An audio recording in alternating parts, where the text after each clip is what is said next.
কখনো এমনটা হয়েছে বিয়ে খেতে গিয়ে বিয়ে করে এসেছেন? এমন কথা প্রথম শুনছেন তাই না? আজকে আমার সাথে ঠিক তেমনটাই হয়েছে। গিয়েছিলাম বসের মেয়ের বিয়ে খেতে, কিন্তু এখন বিয়েটা করে বউ সমেত বাসায় ফিরতে হচ্ছে। আমারও প্রথমে অদ্ভুত লেগেছিল, তারপর যখন হোশে আসলাম ততক্ষণে নিজেই থিন কবুল বলে ওরকম একটা রাগী আর অহংকারী মেয়েকে বিয়ে করে ফেলেছি। এখন আমার কি অবস্থা হবে আল্লাহ ভালো জানে। বসের মেয়ে যে পরিমাণের রাগী আর জেদি, তাতে এর সাথে কি করে সংসার করব সেটাই ভেবে পাচ্ছি না। এই মেয়ের ডেইলি যে পরিমাণ হাত খরচ লাগে, তাতে একে নিয়ে জীবন চলা আর সাগরে ডুবে মরা একই কথা।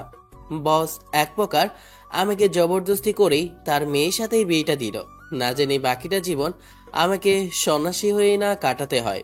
এমনিতেই মেয়েটা সবসময় আমার উপর রেগে থাকে, তার উপর আজকে আবার তাকে বিয়েটা করেছি। আমার তো মনে হয় না আর শান্তিতে বাঁচতে পারবো। কথাগুলো ভেবেই কাঁদতে ইচ্ছে করছে ঈশানের। যদি এই মুহূর্তে মাঝ রাস্তায় বসে পড়ে কিংবা বাচ্চাদের মতো পা আঁচড়ে যদি কান্নাকাটি করতে পারতো, তাহলে মনে হয় শান্তি হতো।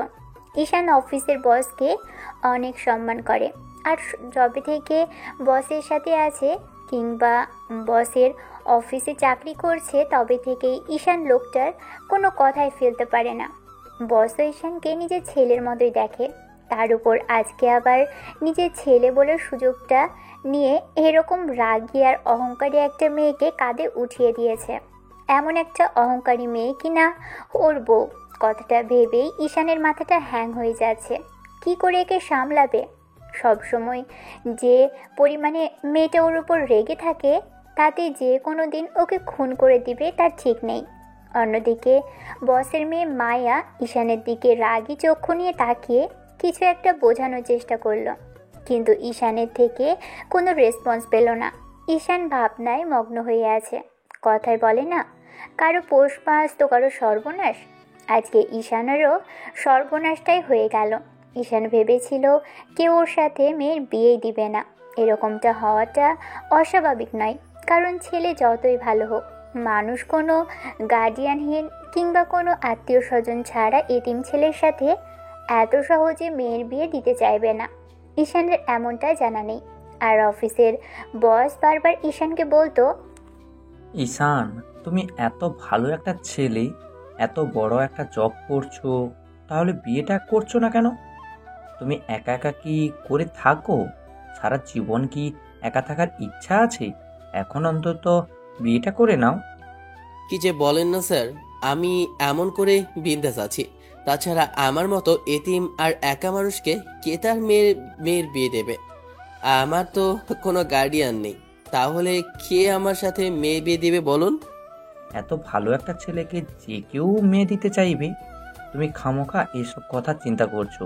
আরে দিবে দিবি, কত বাবা তার মেয়েকে এমন একটা ভালো ছেলের হাতে তুলে দিতে রেডি হয়ে আছে।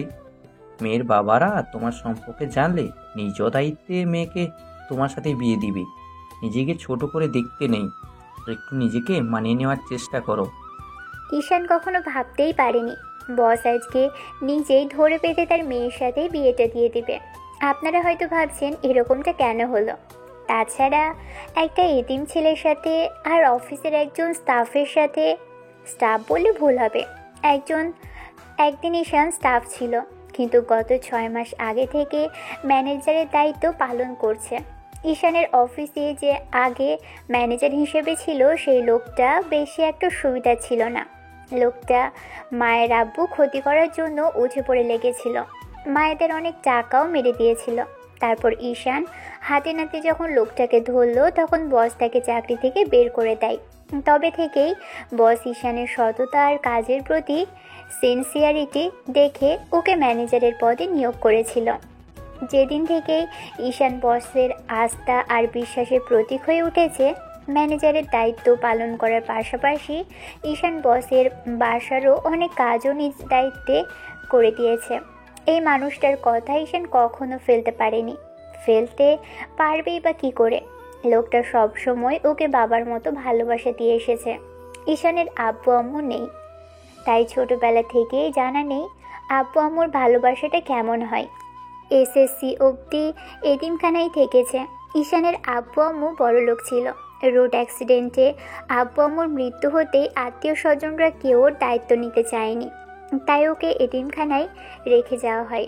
খুব ছোটবেলায় এতিমখানায় রেখে যাওয়া হলে ঈশান তখন থেকে একা একাই বড় হয়েছে। পড়ালেখা সব ওখানেই করেছে। তারপর যখন এসএসসি পরীক্ষা শেষ করলো, তখন ঈশানকে এতিমখানা থেকে কিছু টাকা ধরিয়ে দিয়ে ওখান থেকে বের করে দেয়। এতিমখানা থেকে বেরিয়ে ভেবে পাচ্ছিল না কি করবে, কারণ এতদিন আর একা সিদ্ধান্ত নিতে হয়নি। সারাটা দিন ঈশান একটা রাস্তার ধার ধরে হাঁটছিল, বুঝতে পারছিল না কোথায় যাবে, কি করবে। এখন পড়ালেখাটা কি করে কন্টিনিউ করবে, কিংবা অন্য কোনো মাদ্রাসায় গিয়ে ভর্তি হবে কি না সেটাও ভেবে পাচ্ছিল না। একটা পর্যায়ে যখন সন্ধ্যার মুখে ঈশান একটা ফুটপাত দিয়ে হাঁটছিল, তখন চোখে পড়ে কতগুলো লোক একটা লোককে ধরে মারধর করছে। ঈশান গিয়ে লোকগুলোকে বাধা দেয়, আর লোকগুলোর হাত থেকে যে মানুষটাকে বাঁচিয়েছিল সেটাই ছিল ঈশানের বর্তমান অফিসের বস, অর্থাৎ মায়ের আব্বু। বসকে বাঁচানোর প্রতিদান হিসেবে বস আজকে এত বড় পুরস্কার ওর হাতে ধরিয়ে দিবে, সেটা ভাবলেই গলাটা কেমন শুকিয়ে কাঠ হয়ে আসছে। ঈশান কথাগুলো ভাবছে, এরই মাঝে মায়া ওর দিকে তাকিয়ে রইল। ঈশান এবার ড্রাইভারকে বলল, পানি। ঈশান কথাগুলো এমন অস্বাভাবিক কণ্ঠে উচ্চারণ করলো, যার জন্য মনে হচ্ছে খুবই টেনশনে আছে। ঈশানের কথাতে ড্রাইভার গাড়িটা কোনো রকম স্লো করে ঈশানের দিকে পানির বোতল এগিয়ে দিতেই ঈশান ঢকঢক করে পুরো পানিটাই খেয়ে নিল। বসের ওই রাগী আর জেদি মেয়েটাকে ঈশান যে কন্ট্রোল করতে পারবে না সেটাও জানে, আর এই মেয়েটা যে ওর সাথে সংসার করবে না সেটাও ঈশানের খুব ভালো করেই জানা আছে। এই মেয়েটার খরচ ঈশান কখনো দিতে পারবে না। তাহলে বস কেন বুঝতে পারলো না যে তার মেয়ে ওর সাথে কিছুতেই সংসার করতে পারবে না? ঈশান বসকে বারবার বলেছিল বিয়ের আগের মুহূর্তে, স্যার, আপনি বুঝতে পারছেন না, ম্যাডামের যে পরিমাণের মেইনটেন খরচ আর প্রতিদিন ওনার যে পরিমাণে হাত খরচ লাগে তা আমার 1 মাসের ইনকামের সমান। আমি কি করে ওনাকে বিয়ে করব? কি করে ওনাকে ভালো রাখবো? উনি কিছুতেই আমার সাথে থাকতে পারবে না। আমি আমি একা মানুষ, একা থাকি। আমার বিষয়টা অন্যরকম। আমি না খেয়ে থাকলেও তাতে কিছু যায় আসে না, কিন্তু ওনাকে আমি কি করে ভালো ভালো রাখবো বলেন? আমার উপর বিশ্বাস আর ভরসা আছে তো ঈশান? স্যার, আমি সবসময় আপনাকে বিশ্বাস আর ভরসা করি। রাস্তায় ছিলাম আমি, থাকার জায়গা ছিল না, সবকিছুই আপনি দিয়েছিলেন, জবটা পর্যন্ত দিয়েছিলেন, ছেলের মতো করে ভালোবাসা দিয়ে এসেছেন। আপনার এই কথা রাখার মতো যোগ্যতা বা ক্ষমতা কোনোটাই আমার নেই। আর কিছু বলতে হবে না, আর বোঝাতেও হবে না। আমি তোমাকে যেটা বলি সেটা করো, তুমি বিয়েটা করে নাও। অন্তত এখন এই মুহূর্তে আমি আর তোমাকে এছাড়া কাউকে বিশ্বাস করতে পারছি না ঈশান। বিশ্বাস করে এই মুহূর্তে আমার মেয়েটাকে কারোর হাতে তুলে দিব, সেই বিশ্বাসটা আমার অন্য কারোর প্রতি নেই। তাই তোমাকে আমি বিয়েটা করতে বলছি। এমন একটা ঘটনার পর আমি আর অন্য কাউকে বিশ্বাস করতে পারছি না ঈশান। আমার মনে হয় তুমি ছাড়া আমার মেয়েকে কেউ ভালো রাখতে পারবে না। বসের মুখে এমন কথাটা শোনার পরে ঈশান কিছুক্ষণ চুপচাপ ছিল। ঈশান বসকে কতটা বিশ্বাস করে, আর সে বিশ্বাসের অমর্যাদা তো কিছুতেই করতে পারবে না। ঈশান যখন যেটা ওর প্রয়োজন হয়েছে বস নিজে থেকেই কিংবা নিজ দায়িত্বে সবটা ওকে দিয়েছে। থাকার মতো কোনো বাসাও ছিল না, নিজের পুরো একটা বাড়ি ওকে দিয়ে দিয়েছে, যেটার জন্য মায়া বসের সাথে কম রাগারাগি করেনি। বসের মেয়ে অর্থাৎ মায়ের আম্মু নেই, ছোটবেলা থেকেই বিদেশে বড় হয়েছে।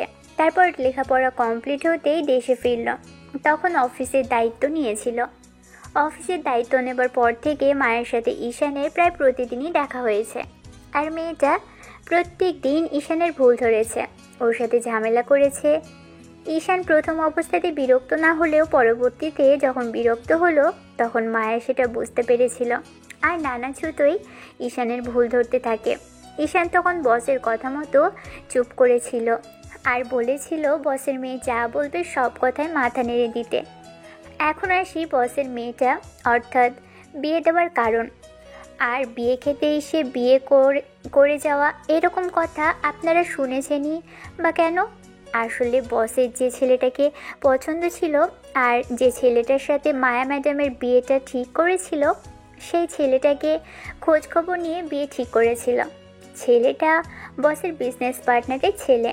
আর যখন থেকে বিয়ের কথা চলছিল, বসের মেয়ে মায়া প্রথমে রাজি ছিল না, তারপর বসের কথাতেই রাজি হয়। তারপর যখন বিয়ের আরম্ভ হয়, তখন থেকে বসের ওই ছেলেটার সম্বন্ধে বাজে কথা কানে আসতে শুরু করে। বস বিষয়টা মানতে পারছিল না। তারপর খোঁজ খবর নেবার জন্য ঈশানকে লাগাতেই ঈশান ডিটেকটিভ ছেলেকে ম্যাডাম অর্থাৎ বসের মেয়ের হবু বরের পিছনে লাগিয়ে দেয়। আর বিয়ের ঠিক এক মুহূর্তে জানতে পারে ছেলেটা ড্রাগ অ্যাডিক্টেড, নানা ধরনের বাজে কার্যকলাপের সাথে জড়িত। মেয়েদের সাথে ফ্ল্যাট করা, মেয়েদের সাথে সম্পর্ক করা ছেলেটার নিত্যদিনের কাজ। এসব জানার পর ঈশান অবাক হয়েছিল। বসকে বলতে না চাইলেও তারপরও ওনার মেয়ের কথা ভেবে সবটা জানাতে হয় বসের মেয়ের ভালোর জন্য। আর বসের কথাতে ঈশান তার এত বড় ক্ষতি হতে দিবে না বলেই বিষয়টা ওনাকে জানিয়েছিল। সবটা জানার পর থেকেই বস দিশেহারা হয়ে যায়। আর যতক্ষণে জানতে পারে ততক্ষণে বিয়ের সময় হয়ে গেছে। কিন্তু বস নিজে থেকে ছেলেটার সম্পর্কে সব প্রমাণ আর কীর্তিকলাপের ভিডিও পুলিশের হাতে তুলে দেয়। এ বিষয়টা কেউ জানে না, ঈশান আর বস ছাড়া। বস তখন দিশেহারা হয়ে পড়েছিল। নিজের হাতে নিজের মেয়ের হবু জামাইকে এরকম করে পুলিশের হাতে তুলে দিয়ে নিজে দিশেহারা হয়ে পড়েছিল। কিন্তু প্রথমে ভেবেছিল তার মেয়ের ভালো কথা। এরকম একটা ছেলের সাথে মেয়ের যদি বিয়ে হয় তাহলে কিছুতেই মেয়েকে সুখী দেখতে পারবে না। তাই বস আগে মেয়ের ভালোর কথা ভেবেই ছেলেটাকে পুলিশের হাতে ধরিয়ে দেয়। তারপর ওনার বিজনেস পার্টনারের সাথে বেশ কিছুক্ষণ তর্কাতর্কি হয়। ঈশান বসে থামিয়েছিল। বসও অসুস্থ হয়ে পড়েছিল। আর হুটহাট করে প্রেশার বেড়ে যাওয়াতে ঈশান ডক্টর ডাকে। তারপর চিকিৎসা করিয়ে বসকে সুস্থ করে তোলে। 1.5 ঘন্টার পর যখন বস কিছুটা সুস্থ হলেন, তখন বাড়িতে হুলস্থুলো পড়ে গেছে। আত্মীয় স্বজন আর পাড়া প্রতিবেশী সবাই বলাবলি করতে আরম্ভ করেছিল এই মেয়ের এখন কী অবস্থা হবে। উল্টো দিকে মায়ের চোখে মুখে তেমন কোনো উদ্বিগ্নতা আর উত্তেজনা দেখা যাচ্ছিল না। সে শুধু তার আব্বুর অসুস্থতা নিয়ে ব্যস্ত ছিল। বস যখন বুঝতে পারে যে এখন মেয়েরই মান সম্মান একটা আঘাত আসবে, এরকম একটা কাজ তিনি করে ফেলেছেন, তখনই তিনি ভেঙে পড়েন। বস বারবার বলছিল, এখন এই মেয়েকে কে বিয়ে করবে? বিয়েটা যদি না হয় তাহলে সবাই উল্টাপাল্টা বলাবলি করবে। আমাদের সমাজে একটা মেয়ের বিয়ে ভেঙে গেলে তাকে হাজারো কথা শুনতে হয়। মায়ের এতে কোনো সমস্যা ছিল না, কিন্তু তার বাবার মান সম্মানটা বাঁচাতে হবে। তাই বস ঈশানকে বলেছিল, ঈশান, আমাকে তুমি নিজের বাবার মতো শ্রদ্ধা করো, আমার কথা মেনে চলো। আজকে শেষবারের মতো আমার একটা কথা রাখবে? বসের এরকম কথাতে ঈশান প্রথম অবস্থাতে কিছুক্ষণ নিশ্চুপ হয়ে ওনার দিকে তাকিয়েছিল। বস ঈশানের একটা হাত মুঠোয় নিয়ে বলতে আরম্ভ করে, এমন একটা পরিস্থিতির জন্য আজকে আমি নিজে দায়ী ঈশান। আমি না জেনে না শুনে বিজনেস পার্টনারের কথা মতো আমার একমাত্র মেয়েকে তার ছেলের হাতে তুলে দেওয়ার জন্য কোনো কিছু না ভেবেই, না জেনে শুনেই সব হ্যাঁ বলে দিয়েছি। আর হ্যাঁ বলার পর যখন বলতে পারলাম যার সাথে আমার মেয়েটা পুরো জীবন কাটাবে, তাকে আমি চিনতে পারিনি। আমি না জেনে না শুনে আমার এত মূল্যবান জিনিসটা অমন একটা বোকাটের ছেলের হাতে তুলে দিতে চেয়েছিলাম। আমি অনেক বড় ভুল করে ফেলেছি ঈশান। এখন আমি কি করব বুঝে উঠতে পারছি না। স্যার, আপনি শান্ত হন, সব ঠিক হয়ে যাবে। স্যার, ম্যাডাম সব তো আছেন, দেখেন আপনি যদি এমন করে নিজেকে দোষারোপ করতে থাকেন তাহলে কিছুই ঠিক হবে না। আপনি একটু শান্ত হন, ঠান্ডা মাথায় করে ভাবুন, সব ঠিক হয়ে যাবে। মাথা ঠান্ডা করে ভাবলে কিছুই ঠিক হবে না ঈশান। এই ভাবনাটা আমাকে উত্তেজিত করছে, যার জন্য আমি চুপ করে থাকতে পারছি না। একটা মেয়ের বাবার উদ্বিগ্নতা তুমি কিছুতেই বুঝবে না ঈশান। আমি এই মুহূর্তে একটা সিদ্ধান্ত নিয়েছি, আর সিদ্ধান্তটা তোমাকে ঘিরেই। আমি এই মুহূর্তে অন্য কাউকে বিশ্বাস করতে পারছি না তোমাকে ছাড়া। তাই আমি আমার মেয়ের হাতটা তোমার হাতে তুলে দিতে চাইছি। অবশ্য যদি তুমি আপত্তি না করো। আমি জানি তোমার আমার মেয়েকে নিয়ে হাজার অভিযোগ আছে, আমার মেয়েকে নিয়ে তোমার হাজারটা প্রশ্ন আছে। ও অনেক রাগী, জেদি, তার উপর ওর অনেক টাকা হাত খরচের দরকার হয়। ও যখন যেটা চায় সেটা যদি না পায় অনেক বেশি রেগে যায়। ঈশান, এইসব নিয়ে তোমাকে কিচ্ছু ভাবতে হবে না। মেয়ের বাবা হিসেবেই বলো আর তোমার অফিসের বস হিসেবে বলো, আমার সর্বোচ্চ দায়িত্ব পালন করব। আমার যে উপকার আমার করেছো, সবসময় আমার পাশে থেকে আমাকে যেভাবে সাপোর্ট করেছো, তাতে আমি এই মুহূর্তে তোমাকে ছাড়া আর কাউকে নিয়ে এসব ভাবতে পারছি না। আমি জানি তুমি আমার মান সম্মানটা রক্ষা করবে। তুমি আমার মেয়েকে বিয়ে করে ওকে অনেক হ্যাপি রাখবে, কারণ তোমার মতো একটা ছেলে এই যুগে পাওয়াটা খুবই অসম্ভব ব্যাপার। বসের এমন দ্বারা কথা শোনার পর ঈশান যেন জ্ঞান শূন্য হয়ে পড়েছিল, কোনো কিছু বলার অবস্থাতেই ছিল না। ঈশান বসকে থামাবেন কিংবা কি বলে এই বিয়ে আটকাবে ঈশান বুঝতে পারছিল না। এরই মাঝে বসের মেয়ে অর্থাৎ মায়া তার পাশে বসেছিল, আর বাবার এমন কথা শুনে মায়া হঠাৎ করে বেশ খানিকটা রেগে যায় আর বলে, আপু, পাগল হয়ে গেছো তুমি? আমাকে বিয়ে দেওয়ার চক্করে তুমি হুটহাট করে এরকম সব আজে বাজে সিদ্ধান্ত নিতে আরম্ভ করেছো। আমি তোমাকে বলেছি না যে যে যা বলুক, মান সম্মান যা যাবার তা চলে গেছে। সবাই কি জানে না তোমার মেয়ের বিয়েটা ভেঙে গেছে? যার সাথে বিয়েটা তুমি ঠিক করেছিলে সেই ছেলেটা এখন জেলে বন্দি। এসব কি জানাজানি হয়নি বাইরে? এখন যদি তুমি জোর করে আবার অন্য কোথাও বিয়ে দাও, তাহলে কি আমি ভালো থাকবো বলো? যাকে তুমি ধরে নিয়ে এসে আমার সাথে বিয়ে দিবে, আমার তাকে বিয়ে করে নিতে হবে। যাত্রার সাথে বিয়ে করলে আমি হ্যাপি থাকবো বলো? মামুনি, তুমি বুঝতে পারছো না, এই মুহূর্তে যদি তোমাদের বিয়েটা না হয় তাহলে কতটা বাজে পরিস্থিতির মুখে আমাদের পড়তে হবে। একটা মেয়ের বিয়ে না হলে তাকে কতটা অসম্মানের মুখে পড়তে হয় তুমি সেটা বুঝতে পারছো না। তুমি বিদেশি কালচারে বড় হয়েছো, আর সেখানকার রীতিনীতি জানার পর এই দেশের সম্পর্কে তোমার এতদিনের ধারণাটা কমে গেছে। কিন্তু এখানকার মানুষ এখনও সেই সেকালের অবস্থাতেই আছে। একটা মেয়ের বিয়ে ভেঙে গেলে তাকে কত রকম হাজারটা কটু কথা শুনতে হয়, তুমি সেটা জানো না। যদি জানতে তাহলে এখন আমার কথায় এরকম করে হুটহাট করে দ্বিমত করতে না। মামনি, বলছি কি, এই শেষবারের মতো আমার একটা কথা রাখো। আমি ভুলভাল সিদ্ধান্ত নিয়েছিলাম, কিন্তু এখন দেখো আমি সঠিক সিদ্ধান্ত নিচ্ছি। তুমি ঈশানকে বিয়ে করে নাও, দেখো ভালো থাকতে পারবি। ওর থেকে ভালো ছেলে আমি তোমার জন্য আর খুঁজে পাবো না। ও হয়তো অঢেল সম্পদ আর টাকা পয়সা নেই, কিন্তু একটা ভালো মন আছে, আর তোমার স্বামী হওয়ার জন্য ওর যথেষ্ট যোগ্যতা আছে। এখন হয়তোবা তোমার মনে হচ্ছে আমি ভুল করছি, কিন্তু যখন তুমি বুঝতে পারবে তোমার বাবা তোমার বিয়েটা এই ছেলেটার সাথে দিয়ে ভুল করেনি, তোমার জন্য ঈশানই পারফেক্ট ছিল। ঈশান হয়তো দুহাত ভর্তি তোমার পেছনে টাকা খরচ করতে পারবে না, কিন্তু তোমাকে ভালোবাসতে পারবে, সবসময় তোমাকে আগলে রাখতে পারবে, আমি সেটার গ্যারেন্টি দিচ্ছি। বসের মেয়ে তার কথাতে দ্বিমত করার আগেই বস কেঁদে ফেলেছিল। মেয়ের দুই হাতে আঁকড়ে ধরে হাউমাউ করে কেঁদে বলেছিল বিয়েটা করে নিতে। মায়াও যেন জ্ঞানশূন্য হয়ে পড়ল। বাবার কথাতে হ্যাঁ সূচক উত্তর দিয়ে বসলো। প্রথমবার মায়া বিয়েতে না করাতে বস অসুস্থ হয়ে পড়েছিল, তাই দ্বিতীয়বার বারণ করার মতো সাহস মায়া আর পায়নি। একে তো বাবা অসুস্থ, তার উপর আবার এরকম করে রিকোয়েস্ট করছে, যার জন্য দ্বিমত পোষণ করার সময়টা অবধি পায়নি সে। বস মেয়েকে ইমোশনালি ব্ল্যাকমেল করে বিয়েতে রাজি করিয়ে নিল। অন্যদিকে ঈশান বারণ করার আগেই বস ওর হাত ধরে রিকোয়েস্ট করতেই তখন ঈশান বলেছিল, স্যার, আমি না হয় বিয়েতে রাজি হয়ে গেলাম, কিন্তু ম্যাডাম আমার সাথে কিছুতেই মানিয়ে নিতে পারবেন না। উনি হয়তো আজকে আপনার কান্নাকাটি দেখে আর আপনার এরকম অসুস্থতার জন্য আমাকে বিয়ে করতে রাজি হবে, কিন্তু পরবর্তীতে ওনার মনে হবে এটাই ওনার জীবনের সবচেয়ে বড় ভুল ছিল। খামাকা আপনি জোর জবরদস্তি করে আমাদের বিয়েটা দেবেন না স্যার। আপনি ভাবুন, আপনার আরো কোনো কাছের আত্মীয় থাকলে তাদের সাথে কথা বলুন।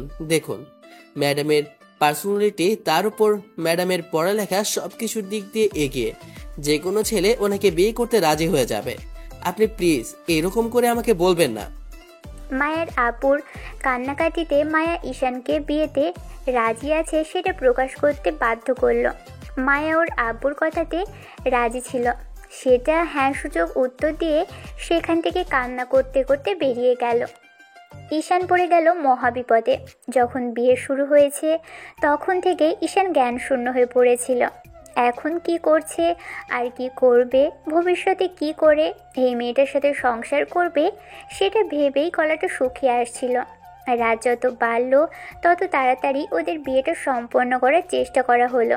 বিয়ের শেষে বস একগাদা উপদেশ দিয়ে ঈশানকে পাঠিয়ে দিল।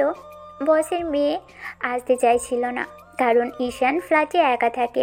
আর ও একা থাকবে কি করে? সেখানে ওর বাসায় এতগুলো কাজের লোক, সেখানে কিনা একটা ছেলের সাথে ও থাকবে একা। তার উপর আবার সেই ছেলেটা কিনা অফিসের মাত্র ম্যানেজার। কথাগুলো ভেবেই হয়তো বা মায়া যেতে চাইছিল না। ঈশান শুধু বসকে বলেছিল, ম্যাডামের সাথে আমার বিয়েটা হুটহাট করেই হলো। উনি আমার সাথে মানিয়ে নিতে পারবে না। বিয়ে তো করে নিলাম, কিন্তু উনি নিজেকে মানিয়ে নেওয়ার জন্য হয়তোবা সময় চাইছে স্যার। তাই বলছিলাম কি, উনি এখানেই থাকুক, তারপর না হয় যখন ওনার মনে হবে তখন গিয়ে ওই বাসাটাতেই থাকবে। ঈশান, কি বলছো এসব?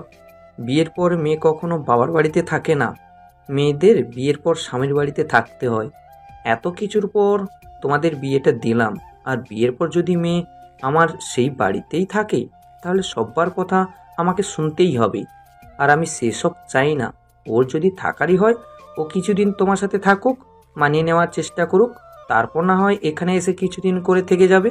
আমার বাসাও অতটা দূরে নয় যে ও প্রতিদিন আসা যাওয়া করতে পারবে না। এখানে রোজ আসতে পারবে। এখন অন্তত তোমার সাথে যাক, তারপর না হয় ও প্রতিদিন আসা যাওয়া করবে।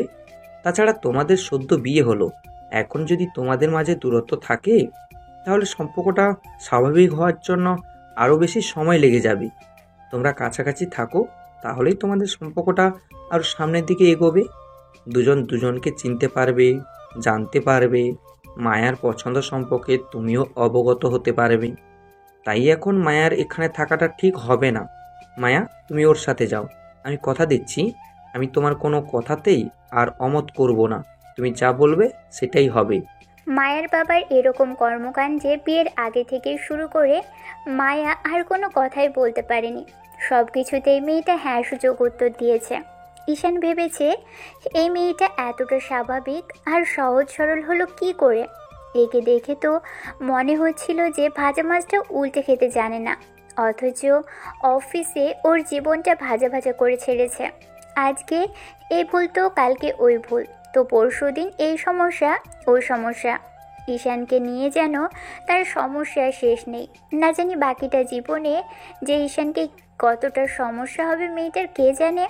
ঈশানের বাসার সামনে গাড়িটা থামিয়ে দিতেই ড্রাইভার ঈশানকে বলল, ভাইজান, ম্যাডাম আপনারা বাসায় চলে এসেছেন। ঈশান কি করবে ভেবে পাচ্ছে না। কিছুক্ষণ যাবৎ গাড়িতে বসে থাকতেই তখনই বসের মেয়ে অর্থাৎ মায়া ম্যাডাম বলতে লাগলো, সারারাত এখানে বসে থাকার ইচ্ছা আছে? মায়ার এরকম কথা শুনে ঈশান তাড়াহুড়ো করে গাড়ি থেকে নেমে তারপর মায়ের পাশে গিয়ে গাড়ির দরজা খুলে দিতেই মায়া গাড়ি থেকে নেমে এলো। মায়া ঈশানের দিকে তাকাতেও সুরসুর করে বাসার দরজার সামনে গিয়ে চাবি দিয়ে দরজাটা খুলে মায়াকে নিয়ে ভিতরে গেল। ঈশান কি রেখে কি করবে ভেবে পাচ্ছে না। ঈশান তাড়াহুড়ো করে নিজের রুমে গেল, সাথে মায়াও আসলো। ঈশান রুমে এসে বিছানা ঠিক করতে আরম্ভ করলো। তখন মায়া বলল, থাক থাক, এত ভালো ছেলে সাজতে হবে না। আপনি কেমন ভালো আর কেমন কি সেটা আমার জানা আছে। আব্বুকে পটিয়ে আমাকে বিয়ে তো করলেন, এখন আবার এরকম নাটক করা হচ্ছে। আমি খুব ভালো করেই বুঝতে পারছি যে আমার বিয়েটা ভাঙার পেছনে একমাত্র কারণ হচ্ছেন আপনি। আর এখন এসে আমার সামনে ভালো সাজার নাটক করতে হবে? করতে হবে না। নেহাতি আব্বু বলেছে তাই এই বিয়েটা করলাম, নাহলে আপনাকে বিয়ে করার মতো ভুল সিদ্ধান্ত আমি কখনোই নিতাম না। তবে যাই হোক, আপনি ভাববেন না ম্যাডাম, আমি জানতাম আপনি এ কথাই বলবেন, তাই আগে থেকে সবকিছুর জন্য আমি রেডি হয়ে আছি। আপনি চিন্তা করবেন না, আমি কালকে গিয়ে একটা ভালো উকিলের সাথে কথা বলবো। হয়তোবা আমাদের অবস্থার কথা বিবেচনা করে ওনারা একটু আগেই। ঈশানের এরকম দ্বারা কথা শোনার সাথে সাথে মায়া কিছুক্ষণ চুপচাপ ঈশানের দিকে তাকিয়ে রইল। ঈশান আর কিছু বলার আগে মেয়েটা রাগী কণ্ঠে বলতে আরম্ভ করলো, আপনি সব সময় না 2 লাইন একটু বেশি বোঝেন। বিয়ে হয়ে সারতে পারলো না আমাকে ডিভোর্স দেওয়ার জন্য আপনার মনটা একদম মরিয়া হয়ে উঠেছে? আব্বু জানতে পারলে কি অবস্থা হবে একবার ভেবে দেখেছেন? বিয়ে হওয়ার সাথে সাথেই মেয়ের জামাই কিনা তার মেয়েকে ডিভোর্স দেওয়ার কথা বলছে। এই নাকি আব্বু আপনাকে বিশ্বাস করে, আর আপনি আব্বুর বিশ্বাসের মর্যাদা দিয়েছেন? এই মেয়েটার হঠাৎ হলো কি? ওর সাথে থাকার ফোন দিয়ে কেন আসছে? ডিভোর্সের কথা বলতে এত রেগে গেল কেন? ঈশান বুঝতে পারলো না কি করবে। তারপরও রুমটা গোছাতে লাগলো। সম্পূর্ণ পরিষ্কার করতে 5-6 মিনিটের মতো লাগলো। তখনই মায়া সোফায় গিয়ে বসেছিল। তখন ঈশান বলতে লাগলো, ম্যাডাম, হবারই কথা। আপনি এত বড় লোকের মেয়ে, এত সুন্দরী একটা মেয়ে। আপনি আপনি কি আমাকে ডিজার্ভ করেন বলেন? আপনি আমার থেকে ভালো কাউকে ডিজার্ভ করেন।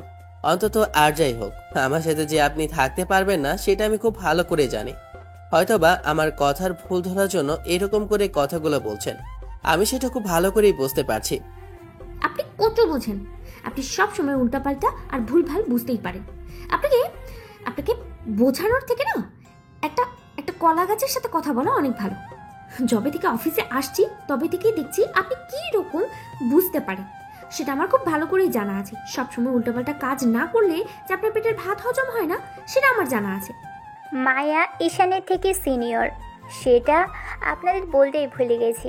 মেয়েটা ঈশানের থেকে 2 বছরের সিনিয়র হওয়ার সত্ত্বেও মায়া ওকে সবসময় আপনি করেই বলে। ঈশান অফিসের ম্যানেজার, তাই ওর উপর মায়া যতই বেশি রাগ দেখাক না কেন, তারপরও ওকে আপনি করেই বলে। ম্যাডাম মায়ার এরকম দ্বারা কথা শোনার সাথে সাথেই ঈশানের কাজগুলো থামিয়ে দিয়ে মায়ের দিকে তাকিয়ে বেডে বসে হাতগুলো ভাঁজ করে বলতে লাগলো, সেটা তো আমি ভুল না করলেও আপনি ভুল ধরেন, আমি খুব ভালো করেই জানি। কি বললেন আপনি? আমি জোর করে আপনার কাছে ভুল ধরি? আপনি এরকম বাজে কথা আমাকে বলতে পারলেন? আমি কালকেই বাসায় যাব আর আব্বুকে সবটা বলবো। আমি নাকি জোর করে আপনার ভুল ধরি? ভুল না ধরলেও আপনার ভুল ধরি। সব সময় আপনার পিছনে লেগে থাকি। আপনি এরকম একটা কথা আমাকে বললেন, আজকে আপনার একদিন কি আমার একদিন। ঈশান কিছু বুঝে ওঠার আগেই মায়া মাথার উপর থেকে ঘোমটা ফেলে দিয়ে ঈশানের দিকে আসলে ও চুপচাপ সেখানে বসে রইল। মায়া এসে ঈশানকে কিল ঘুষি মারতে আরম্ভ করলো। ঈশান মায়াকে আটকানোর জন্য ওকে সরিয়ে দেওয়ার চেষ্টা করলো, উল্টো মায়া তত বেশি ওকে মারছিল। মায়া মারতে মারতে ঈশানকে বেডে ফেলে দিল। রাগের মাথায় মেয়েটা কী করছে নিজেও জানে না। ঈশান মায়ার নিচে আর মায়া ওর বুকের উপর। এরকম কিছুতে ঈশান স্তব্ধ হয়ে গেল, কিন্তু মায়া কোথায় আছে সেটা জানে না। ও রাগের বশে ঈশানকে মারছে। বজ্জাত ছেলে, ফাজিল বদমাশ কথাকার! আপনার সাহস কি করে হয় আমার সম্পর্কে এরকম বাজে কথা বলার? আমি জোর করে আপনার ভুল ধরি? আপনি ভুল করেন না কখনো। আপনি একদম সাধু পুরুষ। আমি দেখি না মনে করেছেন? অফিসের ওই মেয়ে কলিগগুলোর সাথে ঢলাঢলি করে কথা বলেন, গায়ের সাথে একদম লেপ্টে থাকেন। আপনাকে আমার না খুব ভালো করে চেনা আছে। মায়া কথাগুলো বলছিল আর ঈশানকে মারছিল, কিন্তু ঈশান রেসপন্স করাই ভুলে গেছে। মায়া ঈশানের এতটা কাছাকাছি চলে এসেছে সেটা মায়া বুঝতে না পারলেও ঈশান যখন বুঝেছে বরফের মতো জমে গেছে। এই প্রথম কোনো মেয়ে ঈশানের এতটা কাছে আসলো, তার উপর সেটা বসের সিনিয়র সে রাগী মেয়েটা। আর মেয়েটা আজকে ওর নিজের আপন বউ। আজকে দিন কবুল বলে মেয়েটাকে বিয়ে করেছে। ঈশান জানে না সংসারটা কতদিন টিকবে, কিংবা এই মেয়ে ওর সাথে সংসার নামক জিনিসটা করে উঠতে পারবে কিনা। ঈশান কোনো রেসপন্স করছে না, আর মায়া তত বেশি ওর সাথে রাগ দেখিয়ে যাচ্ছে। এই মুহূর্তে ঈশানের মনে হচ্ছে ও যে কোনো সময় জ্ঞান হারিয়ে ফেলবে, কারণ এই সুন্দরী মেয়েটা কিনা ওর এতটা কাছে এসেছে, তার উপর মেয়েটা ওর বউ। কথাগুলো ভাবতেই ঈশানের ভিতর কেমন যেন একটা অনুভূতির সঞ্চার হচ্ছে। কোনো এক অজানা অনুভূতি শিহরণ খেলে যাচ্ছে ওর ভাবনার আকাশে। ঈশান চুপচাপ কিছুক্ষণ মেয়েটার দিকে হাঁ করে তাকিয়ে রইল। একটা সময় মায়া যখন বুঝতে পারলো তার হাজবেন্ড, অর্থাৎ এই খচ্চর লোকটা ওর দিকে ড্যাব ড্যাব করে তাকিয়ে আছে, তখন মায়া চুপচাপ হয়ে ঈশানের চোখের দিকে তাকিয়ে রইল। ঈশান ফ্যাল করে তার ওই রাগিনী বউটার দিকে তাকিয়ে আছে। দুজনের যেন শুভ দৃষ্টি হচ্ছে। কিছুক্ষণ যাবৎ এরকম চলার পর একটা সময় মায়া ঈশানের উপর থেকে সরে গেল। মায়া ঈশানের থেকে সরে গিয়ে বেডের অন্য দিকটায় বসে মাথা নিচু করে রইল। ঈশান আর চোখে বারবার মায়াকে দেখতে লাগলো। তারপর একটা সময় বলল, ম্যাডাম, অনেক রাত হয়ে গেছে, নিন ফ্রেশ হয়ে এসে শুয়ে পড়ুন। ঈশানের কথাতে মায়ের ঘোর কাটলো। এবার মায়া বলল, আমি তো কোনো ড্রেস নিয়ে আসিনি, তাহলে ফ্রেশ হয়ে কি পরবো? ঈশান কিছু একটা ভেবে আলমারির কাছে গেলে তারপর গিয়ে কয়েকটা শাড়ি এনে মায়ের সামনে রাখলো। মায়ের শাড়িগুলো দেখে অবাক হয়ে গেল, কারণ শাড়িগুলো বেশ সুন্দর ছিল আর ওর পছন্দের কালার সবগুলো। মায়া হাঁ করে শাড়ির দিকে তাকিয়ে রইল। শাড়ি, কসমেটিক্স আরও কিছু প্রয়োজনীয় জিনিস মায়ের সামনে দিতেই মায়া অবাক চোখে ঈশানের দিকে তাকিয়ে রইল। মায়ের এরকম চাহনিতে ঈশান এবার লজ্জা লাগছে, কারণ কিছু মেয়েলি জিনিসও শাড়ির সাথে ছিল। অস্বস্তি কাটাতে ঈশান বলল, না মানে আসলে ভেবে রেখেছিলাম খুব শীঘ্রই বিয়ে করে নেব। আর বস আমার জন্য মেয়েও দেখেছিল। আমাকে 2 দিন আগেই বলেছিল যে উনি নিজের দায়িত্ব নিয়ে আমাকে বিয়েটা করাবে। আমি অনেক আগে থেকেই আমার হবু বউয়ের জন্য কিছু কিছু করে ড্রেস আর প্রয়োজনীয় জিনিস কিনে রেখেছিলাম। তাই আর কি আজকে আপনাকে এই মুহূর্তে সেগুলো দেওয়া। এই মধ্যরাতে ঈশানের এরকম উদ্ভট রকমের কথা শুনে মায়ের খুব বেশি হাসি পাচ্ছিল যে ওর বউটা কেমন হবে, মোটা নাকি চিকন, আর এই জিনিসগুলো তার সাথে যাবে কি না সেটা না ভেবেই ঈশান এত কিছু ভেবে নিয়েছে। তবে যাই হোক, ছেলেটার পছন্দ আছে বলতেই হয়, কারণ যে 5-5টা শাড়ি মায়ের সামনে রেখেছে সবগুলোই মায়ের ফেভারিট কালারের, দেখতে বেশ আনকমন। মায়া একটা শাড়ি হাতে নিল। শাড়িটা নিয়ে একবার ঈশানের দিকে তাকিয়ে কিছুক্ষণ চুপ করে থেকে যখনই ওয়াশরুমে ঢুকে যেতে নিবে, ঈশান একটা দীর্ঘ নিঃশ্বাস ফেলতেই মায়া পিছন ফিরে কেমন মুচকি হাসল। ঈশান ওর হাসির দিকে তাকিয়ে আবারও ভাবনার জগতে ডুবে গেল। মায়া 20 মিনিট পর ওয়াশরুম থেকে বেরোলো কালো শাড়িটা পরে। শাড়ির সাথে সব কিছু ম্যাচিং করে পরেছিল, তাই ওকে দেখতে বেশ সুন্দর লাগছিল। মায়া চুলগুলো ছেড়ে দিয়েছে। মেয়েটার কোমর ছাড়িয়ে চুলগুলো ছেড়ে রাখাতে দেখতে প্রচণ্ড পরিমাণে সুন্দর লাগছে মেয়েটাকে, যা আগে কখনো ঈশানের লাগেনি। এবার মায়া অর্নামেন্টসগুলো খুলে তারপর ঈশানের দেওয়া কাঁচের চুড়িগুলো 2 হাতে পরে নিল। ঈশান ড্যাপ ড্যাপ করে মায়ের দিকে তাকিয়ে রইল। মায়া এবার একটু রাগী কণ্ঠে বলল, অফিসের মেয়ে কলিগগুলোর উপরে এইভাবে নজর রাখা হয়, এইভাবে হাঁ করে তাকিয়ে থাকা হয়, তাই না? কালকে একবার বাসায় যাই, আব্বুকে বলবো তার মেয়ের জামাই কতটা ভালো, কি করেছে সেটা বললেই সে বুঝতে পারবে কত ভালো ছেলের সাথে তার মেয়েকে তিনি বিয়ে দিয়েছেন। না না মানে আসলে ম্যাডাম আমি তেমন কিছু মিন করতে চাইনি। ভাবছিলাম যে আপনাকে একটা কথা বলা দরকার, তাই।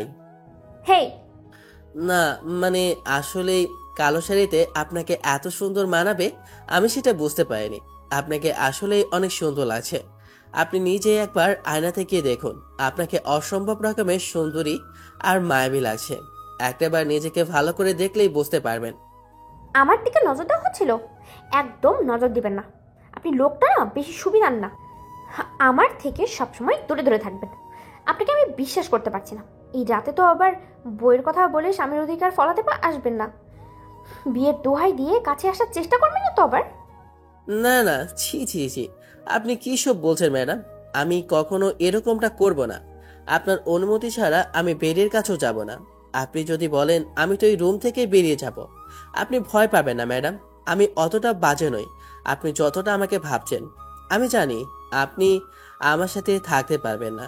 আজ কিংবা কাল হলেও আপনি আমাদের সম্পর্কটা ভেঙে দিয়ে চলে যাবেন। তাই আমি আগে থেকে মেন্টালি প্রিপারেশন নিয়ে নিয়েছি। বাহ, আপনার এক্সপিরিয়েন্স আছে। তা কয়টা বউকে এরকম ডিভোর্স দিয়েছেন? কয়জনের সাথে এরকম সংসার করেছেন শুনি? ম্যাডাম কি সব বলছেন? আমি আর বিয়ে, তার উপর আবার সংসার। তেমন ভালোভাবে কোনো মেয়ের সাথে কথাই হয় না। আর আপনি কিনা বলছেন আমি কতগুলো বিয়ে করেছি, তাদের সাথে সংসার হয়েছে। এরকমটা হয়নি ম্যাডাম, আপনি ভুল বলছেন। হ্যাঁ, ওই জন্যই তো অফিসের মেয়েগুলোর সাথে ঢলাঢলি করো, সেটা আমার জানা আছে। শোনো, এতদিন যা করেছো করেছো, কিন্তু এখন থেকে আর এসব চলবে না। আমার সামনে যদি এইগুলো ধরা পড়ে না, একদম মেরে নাক ফাটিয়ে দিব, আর তোমাকে অফিস থেকেও দরখাস্ত করব। ম্যাডাম, আপনাদের অফিসে চাকরি করে আপনারা যখন খুশি চাকরি দিতেও পারেন, আবার নিতেও পারেন। শুরু হয়ে গেল সেই ইমোশনাল ড্রামা। আব্বুর মতো তুমিও ইমোশনালি ড্রামা শুরু করে দিলে। এসব নাটক আমার পছন্দ না। ফ্রেশ হয়ে এসে লাইটটা অফ করে দাও আর শুয়ে পড়ো। এই কেমন ছেলেকে বিয়ে করলাম আমি? সারা জীবন কি করে এমন একটা ছেলের সাথে সংসার করব? আব্বু আবেগের বশে এরকম একটা সিদ্ধান্ত নিল, আর এরকম একটা ছেলের সাথে আমার বিয়ে দিল যে কোনো কিছুই বুঝতে পারে না। তার উপরে একদম আমি সহ্য করতে পারি না। এখন ভালোভাবে কথা বলছি তাই, না হলে অফিসে ওর সাথে সবসময় খারাপ ব্যবহার করতে থাকি। এখানে কি করে এত ভালো হয়ে গেলাম? ওর তো আমাকে নিয়ে হাজারটা অভিযোগ, আমি নাকি সবসময় ওর সাথে মিসবিহেভ করি। তাহলে আজকে কি করে ওর সাথে এত ভালোভাবে কথা বললাম? নাকি বিয়ের সম্পর্কের আরেকটা জোর? আর সেই জোর থেকেই বলছি, তিন কবলের অদ্ভুত শক্তি থেকেই ওর সাথে রাগারাগি করে কোনো কথা বলতে ইচ্ছে হলো না। হাজার প্রশ্ন এসে মায়ার মাথায় ভিড় করছে, যে প্রশ্নগুলোর কোনো উত্তর মায়া খুঁজে পেল না। মায়া কিছুক্ষণের মধ্যে ঘুমিয়ে পড়ল। অন্যদিকে ঈশানের ঘুম আসছে না। বেডে সারা ঘুমানোর অভ্যাস নেই, তাই হয়তো বিছানা ছাড়া হয়তো ঘুমিয়েছে, তাই বলে যে সোফায় এত জায়গার মধ্যে যে কখনো ঘুমায়নি, তারপরও আজকে ঘুমাতে হচ্ছে। কি করে ঘুমোবে এর মধ্যে? কথাগুলো ভেবেই খুব রাগ হচ্ছে। বস কি মনে করে যে তার মেয়ের সাথে ওর বিয়ে দিল? এ তো মেয়ে নয়, যেন উড়নচণ্ডী।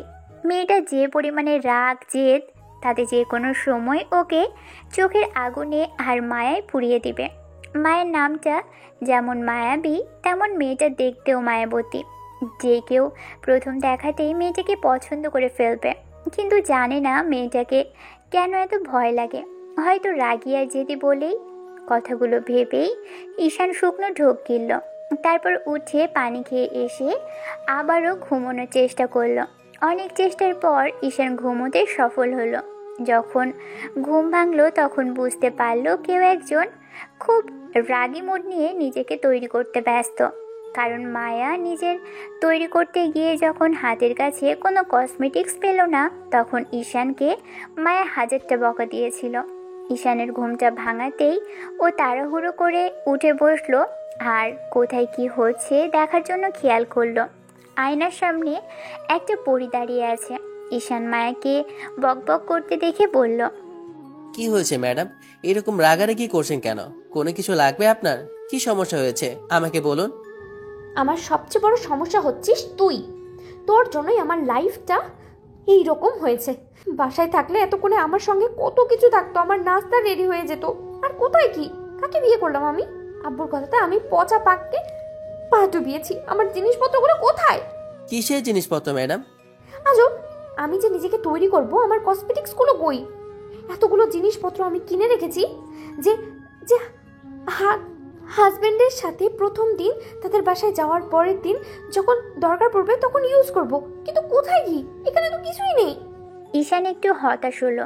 তারপর কোনো রকমে একটা দীর্ঘ নিঃশ্বাস ফেলে বলল, ম্যাডাম, আমি জানতাম না যে আপনার সাথে আমার বিয়ে হবে। যদি জানতাম তাহলে জিনিসপত্রগুলো আগে থেকে আনিয়ে রাখতাম। আপনি আমাকে একটু সময় দিন, আমি আপনাকে বাসায় গিয়ে কসমেটিক্সগুলো নিয়ে আসি। কোনো দরকার নেই বাসা থেকে আনে। তুই তোর নিজের টাকা দিয়ে এখন আমাকে কিনে দিবি, আর যদি না আনিস তাহলে তোর যে আমি কি হাল করবো আমি নিজেও জানি না। ঈশান একটা শুকনো ঢোক গিলল। কারণ মেয়েটা যে টাকা পয়সা খরচ করে আর ওসব আজে বাজে জিনিস কিনতে খরচ হয়, ঈশান মাসেও তা ইনকাম করে না। ঈশান কি করবে ভেবে না পেয়ে কিছুক্ষণ চুপ করে রইল। এবার মায়া এগিয়ে এসে ঈশানের কলার ধরে উঠিয়ে নিজের সামনে দাঁড় করিয়ে বলতে লাগলো, বিয়ে করার সময় মনে ছিল না? তাহলে এখন কেন এগুলো নিয়ে পড়েছিস? হ্যাঁ, আগে বুঝতে পারিসনি যে আমার মতো মেয়ে তোর সাথে বিয়ে হলে সে ভালো থাকতে পারবে না? তাহলে কেন করলি আমাকে বিয়ে? বাবার বারণ করতে পারলি না? ঈশান একটা শুকনো ঢোক গিলল। কারণ মেয়েটা যে টাকা পয়সা খরচ করে আর ওসব আজে বাজে জিনিস কিনতে খরচ হয়, ঈশান মাসেও তা ইনকাম করে না। ঈশান কি করবে ভেবে না পেয়ে কিছুক্ষণ চুপ করে রইল। এবার মায়া এগিয়ে এসে ঈশানের কলার ধরে উঠিয়ে নিজের সামনে দাঁড় করিয়ে বলতে লাগলো। ঈশান নিজেকে ছাড়িয়ে নিল। তারপর জোর করে মেয়েটাকে একটা জায়গায় বসিয়ে দিয়ে নিলেই মায়া হুটহাট করে ঈশানকে এক ঝটকায় ছাড়িয়ে দিয়ে কষিয়ে একটা থাপ্পড় মারল। ঈশান অবাক হয়ে গেল। কালকে রাতে কত ভালোভাবে মেয়েটা কথা বলছিল, আর আজকে সকালে এরকম করে গায়ে হাত তুললো। ঈশান গালে হাত দিয়ে কিছুক্ষণ চুপ করে থেকে বলতে আরম্ভ করলো। এখন তো কোনো অন্যায় করিনি, তাহলে এটা কিসের জন্য ছিল? তোর এত সাহস কি করে হলো আমার গায়ে টাচ করার? তোর মতো একটা ছোট লোক কিনা আমার গায়ে টাচ করে? কিসের অধিকার? তোর মতো একটা ছোট লোক খ্যাতকে আমি অধিকার দেবো? কোথায় কি? তুই কি ভেবেছিস এই বিয়েটা আমার কাছে কোনো মানেই নেই? 6টা মাস হোক, তারপর আমি ঠিকই তোর কাছ থেকে চলে যাব। ঈশান এবার না চাইতেও খিলখিল করে হাসতে লাগলো। পেটে হাত দিয়ে হাসতে হাসতে বেডের পাশেই বসে পড়ল।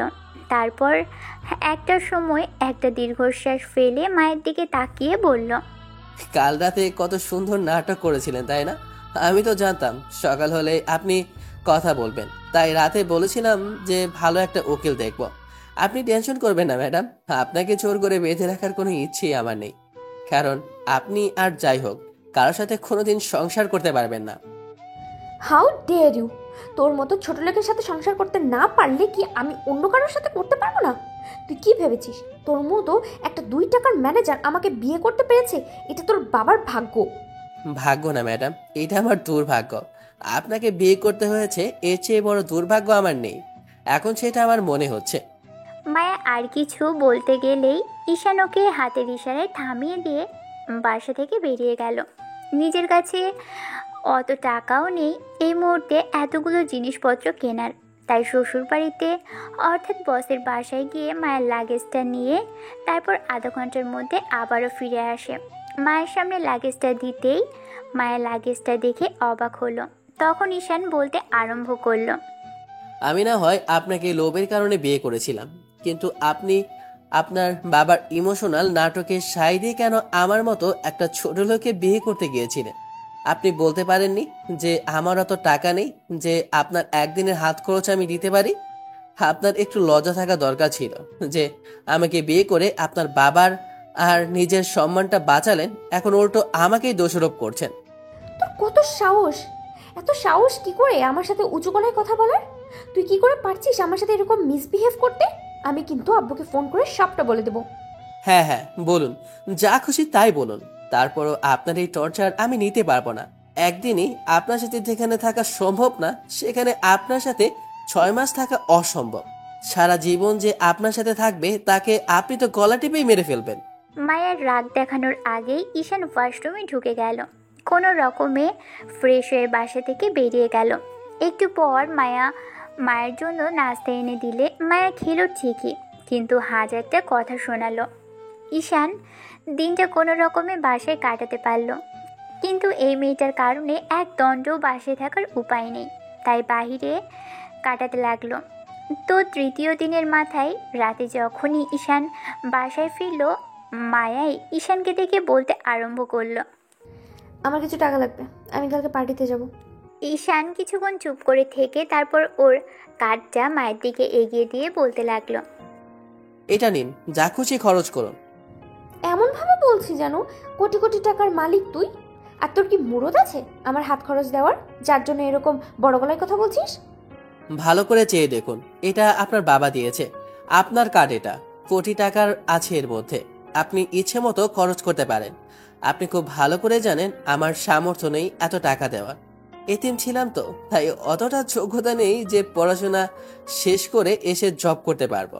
আপনার বাবার দয়ে যতটুকু পেরেছিলাম করেছিলাম, আর রইল বাকি আপনার হাত খরচ মেটানোর কথা। আমার না কোনোদিনও সামর্থ্য হবে না, আর না কোনোদিনও আমি এরকম কাউকে জীবন সঙ্গিনী হিসেবে পেতে চাই যে সবসময় শুধু টাকার গরম আর নিজের চাহিদার কথাই চিন্তা করে। সে আর যাই হোক কাউকে ভালোবাসতে পারবে না, তার দ্বারা সম্ভব নয় কারোর সাথে সংসার করা। ঈশান কথাগুলো অসহায়ভাবে তাকিয়ে থেকে বলে বেরিয়ে গেল। মায়া কার্ডটা হাতে নিয়ে দেখলো এটা ওর বাবারই দেওয়া।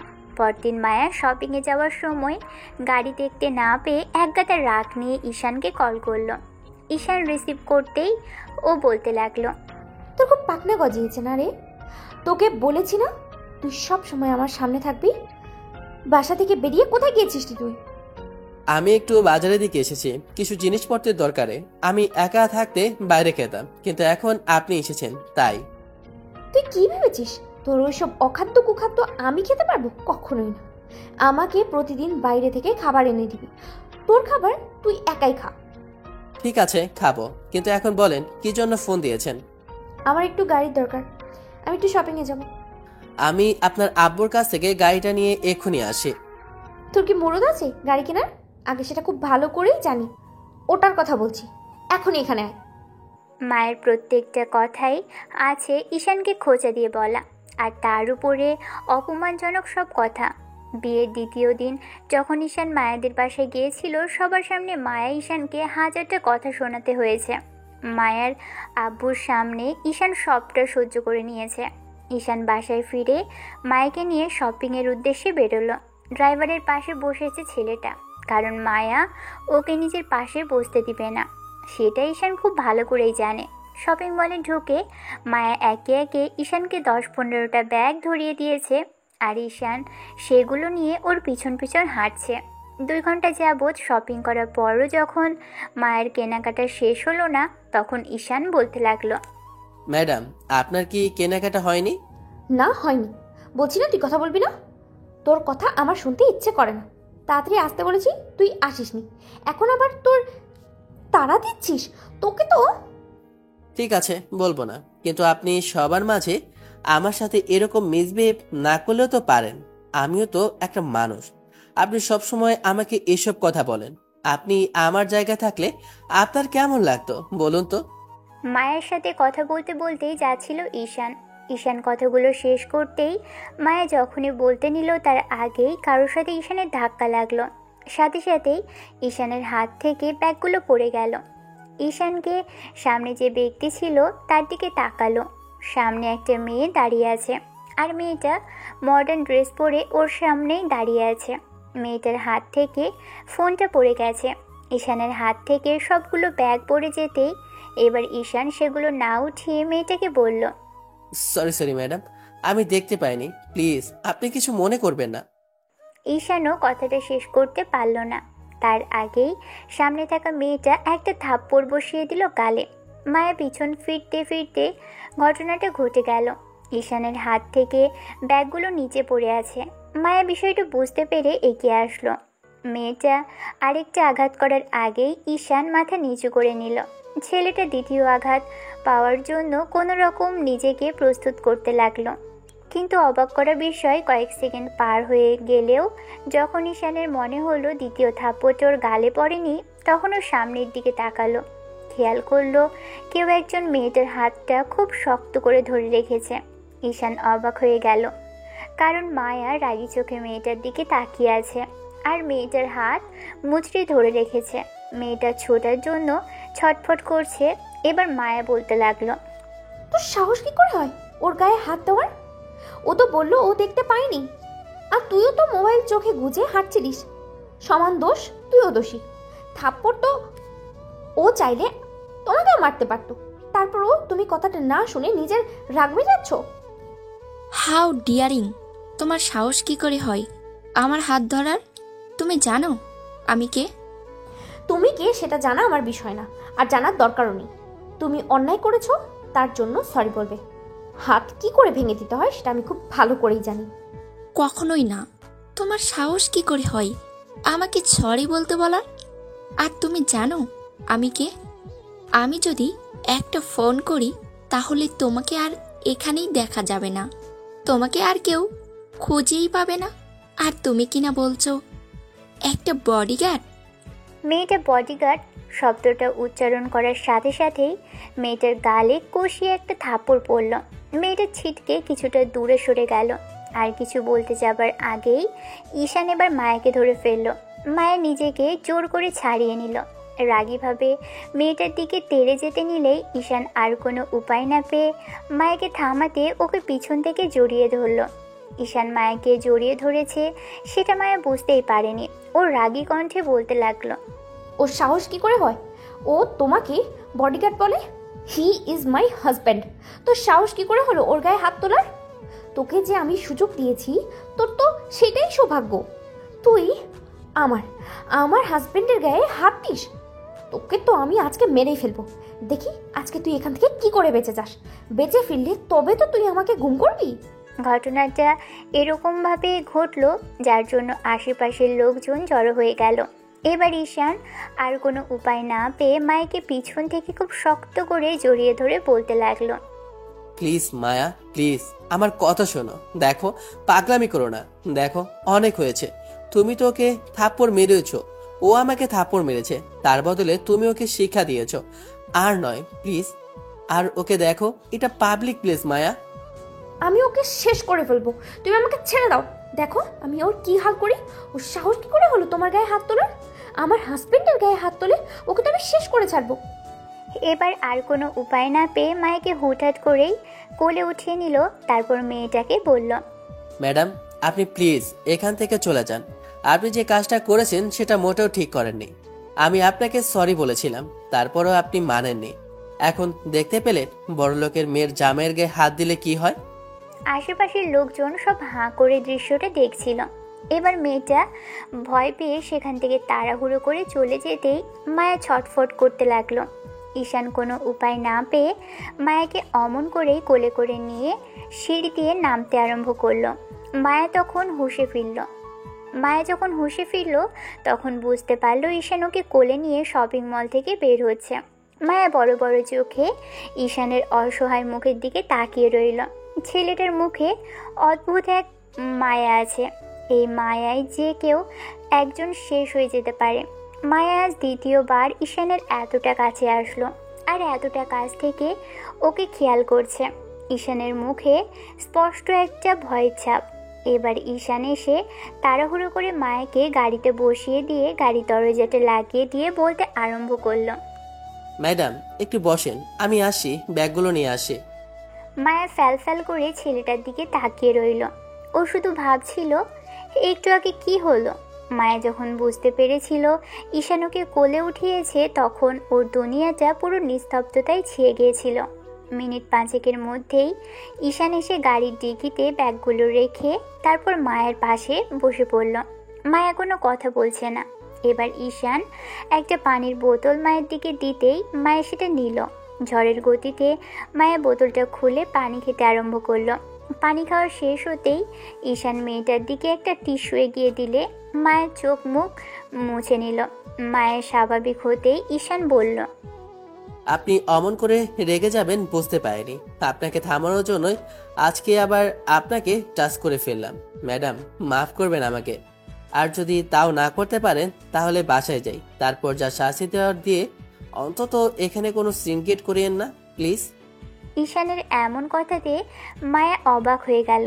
মায়াকে তাকিয়ে থাকতে দেখে ঈশান একটু হাসার চেষ্টা করে বলল, জানি আমার কোনো অধিকার নেই আপনাকে স্পর্শ করার, কিন্তু ওই মেয়েটা আমাকে থাপ্পড় মারাতে এমন করে রেগে যাবে সেটা ভাবতে পারিনি।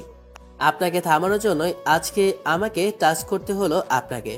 আপনাকে না থামালে একটা ঝামেলা বেঁধে যেত। আপনাকে না থামালে আপনি আরো বেশি রেগে যেতেন। আমি আপনার সম্পর্কে খুব ভালো করে জানি, তাই জোর করে আপনাকে নিয়ে আসতে বাধ্য হলাম। মায়া চুপ করে আছে, কথা বলছে না। তাই ঈশান আবারও বলল, সবই ঠিক আছে, কিন্তু আমার গায়ে হাত তোলাতে আপনি অমন করে রেগে গেলেন কেন ম্যাডাম? আমি তো সেটাই বুঝতে পারছি না। রেগে যাবো না মানে? ও সাহস কি করে হলো তোমার গায়ে হাত দেওয়ার? দোষটা তো আমারই। আমি মেয়েটাকে ধাক্কা মেরেছি, আর মেয়েটার আত্মসম্মানে লেগেছে আমি তাকে ধাক্কা মেরেছি বলে। ওর জায়গায় আপনি হলেও এমনটাই তো করতেন, তাই না? তুমি তো দেখোনি তাই না? আমি হলে কখনোই এরকমটা করতাম না।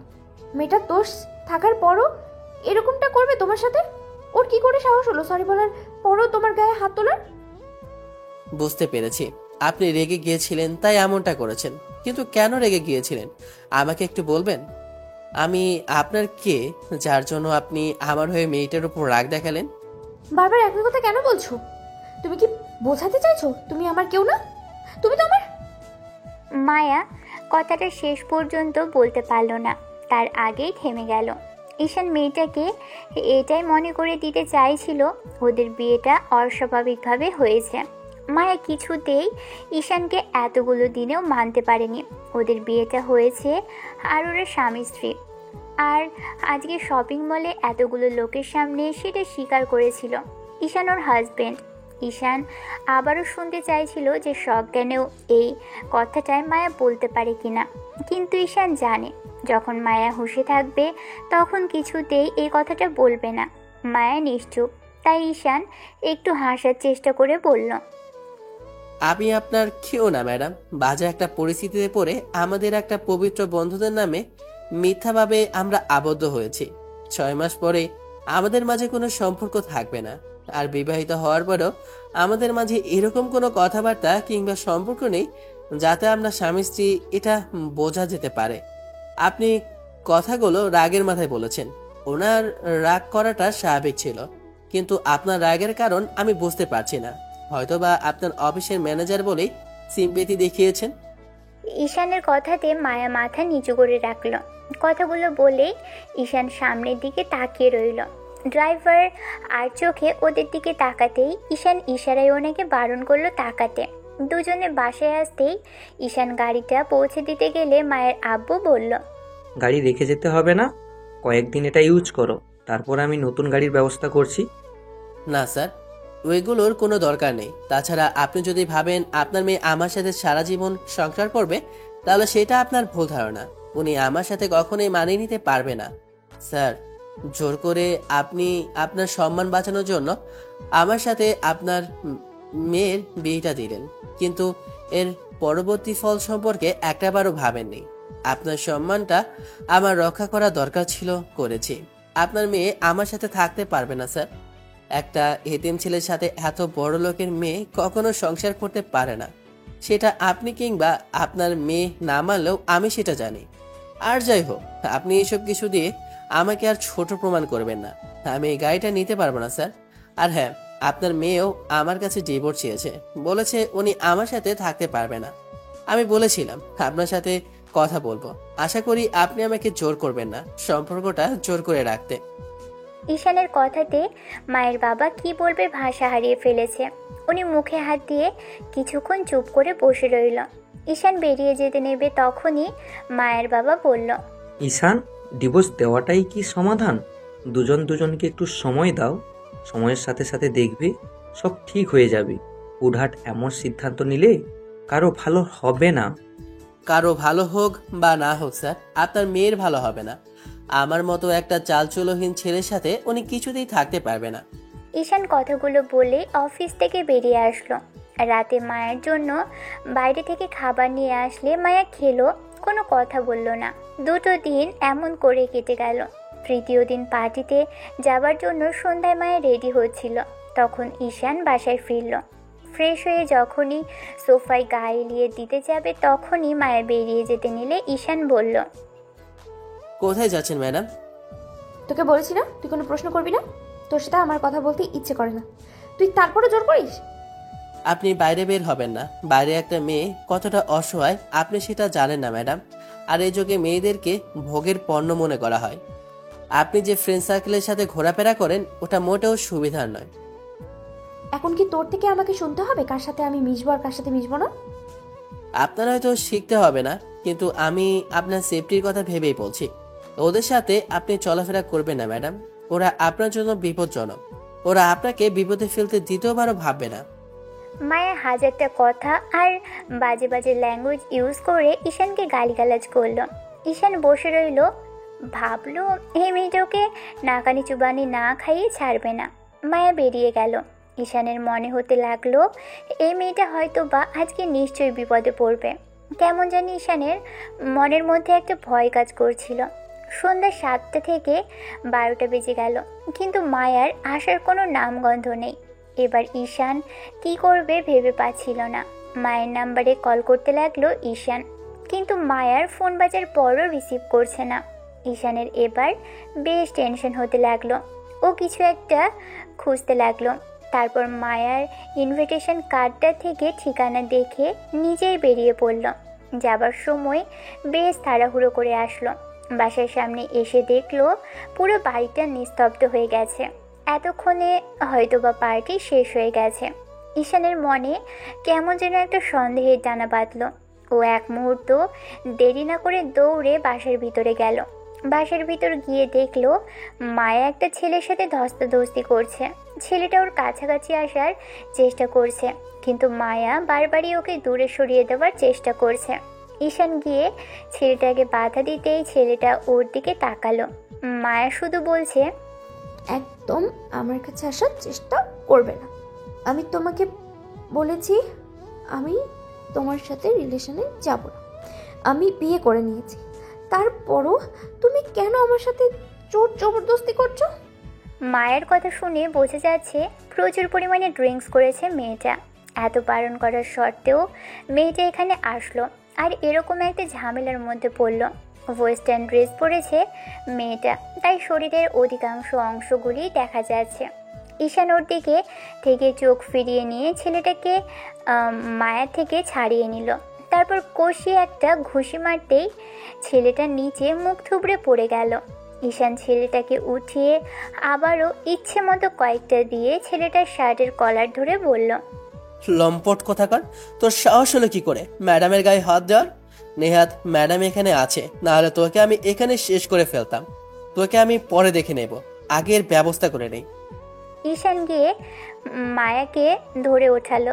মায়া ঈশানের দিকে ফ্যাল করে তাকিয়ে আছে। ঈশান ওকে ধরে নিলে মায়া নিজেকে ছাড়িয়ে নেওয়ার চেষ্টা করে বলল, তুমি আমাকে টাচ করবে না। তোমাকে বলছি না তুমি আমার কাছে আসবে না। তুমি কোনো অধিকার আমাকে ধরছো? ঈশানের প্রচুর পরিমাণে রাগ হয়ে গেল। এই 5-6 একটা দিনেও মেয়েটা যে পরিমাণে ওকে জ্বালিয়েছে, তাতে 6টা মাসে ওকে শেষ করে ফেলবে। ঈশানের রাগটাকে আর কন্ট্রোল করতে পারল না, কষিয়ে মায়ের গালে একটা থাপ্পড় বসিয়ে দিল। মেয়েটা পড়ে যেতে নিলে ঈশান ওকে নিজের বুকে আগলে নিল। কষ্ট হচ্ছিল মেয়েটাকে থাপ্পড় মেরে। কিছুক্ষণ ওইভাবে জড়িয়ে ধরে রাখলো ঈশান ওকে। মেয়েটা সেন্সলেস হয়ে পড়েছে। ঈশানের এক মুহূর্ত দেরি করলো না, মাইকে কোলে তুলে নিল মেয়েটাকে। তারপর বাসা থেকে বেরিয়ে এসে গাড়িতে উঠে বসে মায়াকে বুকের সাথে জড়িয়ে ধরে রাখলো। কেন জানি বুকের ভিতরটা আজকে খুব বেশি ব্যথা করছে। হয়তোবা বউ নামক মানুষটা বলে, নয়তোবা এই মানুষটাকে অনেক আগে থেকেই দেখছে। তার উপর মনের কোথাও একটা অনুভূতি তৈরি হয়ে গেছে। ঈশানের কাছে এর কোনো ব্যাখ্যা নেই। ঈশান একটা সময় মায়াকে নিয়ে বাসায় চলে আসলো। তারপর আবারও কোলে করে ওকে রুমে এনে শুইয়ে দিয়ে গায়ে একটা চাদর টেনে দিল। ঈশান অন্য রুমে চলে গেল। কিছুক্ষণ চুপচাপ বসে কিছু একটা ভাবলো, আর মনে হতে লাগলো যে পরের দিন মায়া কীরকম বিহেভ করবে। পরদিন মায়ের ঘুম ভাঙলো দুপুরের দিকে। মায়া কাল রাতের ঘটনা মনে করার চেষ্টা করলো, কিছু কিছু মনে পড়লো। তারপর গালে 5 আঙুলের দাগ দেখতেই বুঝতে পারলো থাপ্পড়টা ঈশান মেরেছিল। তারপর আর কিছুই মনে নেই। মায়ের এবার প্রচুর রাগ হলো, কিন্তু ওর সাথে কী হয়েছিল কিংবা কী হতে যাচ্ছিল সেটা মায়া একটা বারো ভাবার চেষ্টা করলো না।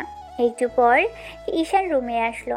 মায়ের দিকে নাস্তার প্লেটটা এগিয়ে দিতেই মায়া সেটা ছুঁড়ে ফেলে দিল, আর ঈশানকে রাগী কণ্ঠে বলতে লাগলো, ছোট লোক কোথাকার, তোর তোর সাহস কি করে হলো আমার গায়ে হাত তোলার? তোকে আমি শেষ করে বলবো, তুই কি করে আমার গায়ে হাত তুলতে পারলি? ঈশান জানতো মায়া বিষয়টা বোঝার চেষ্টাও করবে না। ঈশান মায়াকে বোঝানোর চেষ্টা করলে মায়া আরও সিনক্রেট করতে লাগলো। ঈশান এবার স্বাভাবিক কণ্ঠে বলতে লাগলো, ঠিক আছে, আমি তো ছোট লোক, আজকে থেকে আপনার আর আমার সাথে থাকতে হবে না। এক কাজ করুন, আপনি বাসায় চলে যান। আর হ্যাঁ, আমাদের আর দেখা হবে না। এরপর আমি আর আপনার সামনে আসবো না, আর না কোনো যোগাযোগ করব। আর যাই হোক, 6 মাস পরে আপনি ডিভোর্স পেয়ে যাবেন। আমার সাথে থাকলে এসব আপনি করতে পারবেন না, আর আমি আপনাকে এগুলো করতেও দেব না। আমার বউ যার নামের সাথে জুড়ে থাকবে সেই সব অপকর্ম করতে পারবে না। এখন থেকে আপনি যেমন খুশি চলতে পারেন, কিন্তু আমার এগুলো মানতে কষ্ট হবে। তাই আমি আপনাকে বাসায় রেখে আসব। আপনার সাথে আর একটা মুহূর্ত কাটানো সম্ভব না। যতটা সম্ভব আপনি পেরেছেন। এই কয়েকটা দিন আমাকে অপমান করেছেন। আপনাদের অফিসের ম্যানেজার হওয়ার পর থেকে আপনি যা নয় তাই বলেছেন। আমি অসহায়, আমার কেউ ছিল না। আপনার বাবা রাস্তা থেকে কুড়িয়ে এনে আমাকে পড়ালেখাটা করিয়েছে, কিন্তু আমি বিনিময়ে কিছুই দিতে পারিনি আপনাদের, কারণ আমার কাছে দেওয়ার মতো যে কিছুই নেই। তাই আপনার আব্বুর সম্মানটা বাঁচাতেই আমি বিয়েতে রাজি হয়েছিলাম। আমি জানতাম 6 মাসের মাথায় আপনি বলবেন যেন আমাদের ডিভোর্সটা হয়ে যায়। আমি সেটার জন্য প্রস্তুত ছিলাম, কিন্তু বুঝতে পারিনি যে আপনি এত বেশি আমাকে অস্বস্তি মনে করবেন। ঈশানের কথাগুলো মায়ের নিশ্চুপ হয়ে শুনল। বিকেলে মায়াকে নিয়ে ঈশান ওদের বাসায় গেল।